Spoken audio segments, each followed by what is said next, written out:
সবাই বলেন যে জীবনে কাদের সঙ্গ লাভ করছি সেটা খুব গুরুত্বপূর্ণ। এক ঝুড়ি ফলের মধ্যে যদি একটা পচা ফল আপনি রেখে দেন তাহলে আস্তে আস্তে সমস্ত ফল পচে যায়। সেই জন্য কথায় আছে যে কুসঙ্গ থেকে দূরে থাকো। কিন্তু কি করা যায়? এই সংসার খুবই ছোট।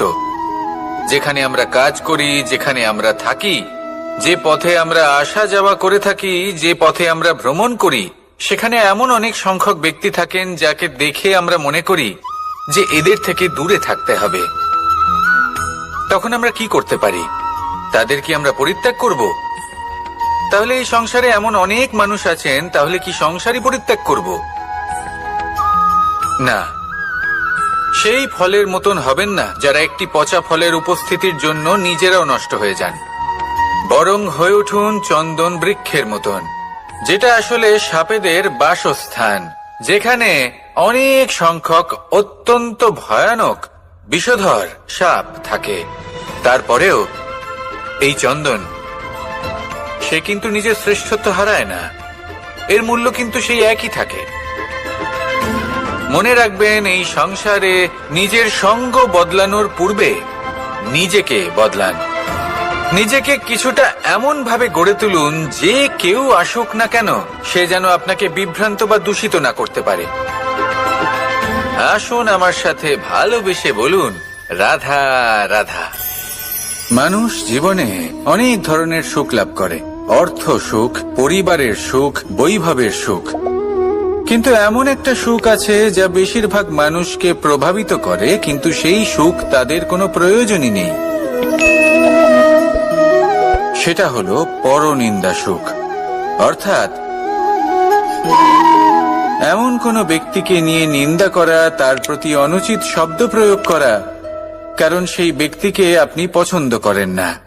আর এমন অনেক মানুষ আছেন যারা এই কাজ করে খুব আনন্দ লাভ করেন, যেটা করা উচিত নয়।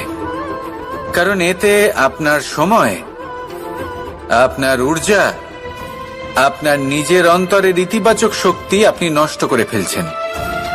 আর এই সব কিছুই আপনার প্রয়োজন আছে। যাদেরকে আপনার পছন্দ নয় সেই ব্যক্তির বিষয়ে কথাই বলবেন না। সেই সব ব্যক্তির দিকে মনোনিবেশ করুন যাদের আপনি ভালোবাসেন। সেই সব কাজে মন দিন যেগুলো আপনার ভালো লাগে। সেই বস্তুর দিকে নজর দিন যেগুলো আপনার প্রিয়, নিজের লক্ষ্যের দিকে, এই সব কিছুর দিকে নয়। এমনটা করলে আপনার জীবনে আপনি সেই সব বস্তুর দিকে নজর দিতে পারবেন যারা প্রকৃত অর্থে আপনার জীবন আরো শ্রেষ্ঠ করে তোলে। এমনটাই করুন, জীবন আরো অনেক বেশি সুন্দর হয়ে উঠবে। আর তখন এই মন প্রসন্ন হয়ে বলবে, রাধা রাধা। প্রত্যেক মানুষ নিজের জীবনে দুঃখ অনুভব করেন। প্রত্যেকের দুঃখ আলাদা হতে পারে। কারোর মনে এই দুঃখ থাকে যে সে তার বাবা মায়ের সব ইচ্ছে পূরণ করতে পারেননি।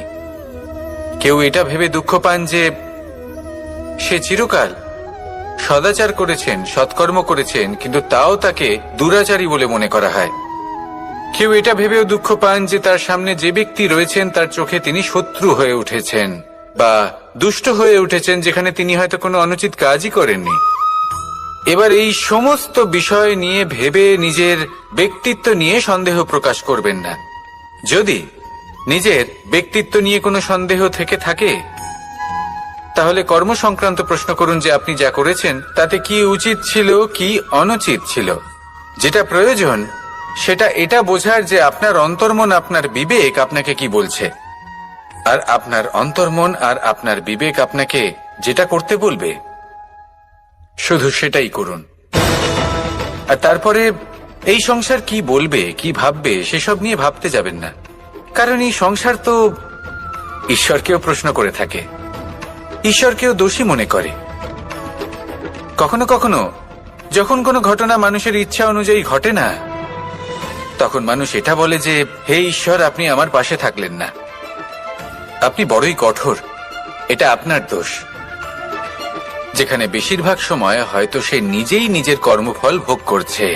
আর কখনো কখনো ঈশ্বর হয়তো তার জন্য আরো ভালো কোনো পরিকল্পনা করে রেখেছেন, কিন্তু মানুষ সেটা বুঝতে পারে না। তাই দিনের শেষে যেটা প্রয়োজন সেটা হলো নিজের মনের কথা বুঝতে হবে। আপনার বিবেক কি বলছে শুধু সেটাই করুন আর সামনে এগোতে থাকুন। আমার সাথে ভালোবেসে বলুন, রাধা রাধা।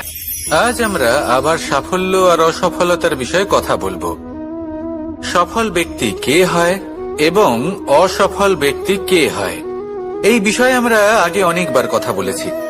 প্রত্যেক ব্যক্তি সাফল্য লাভ করতে চান, কিন্তু প্রত্যেক ব্যক্তি সাফল্য লাভের এই কাজে সফল হতে পারেন না। এবার এটা কেন হয়, এর পেছনে কারণটা কি?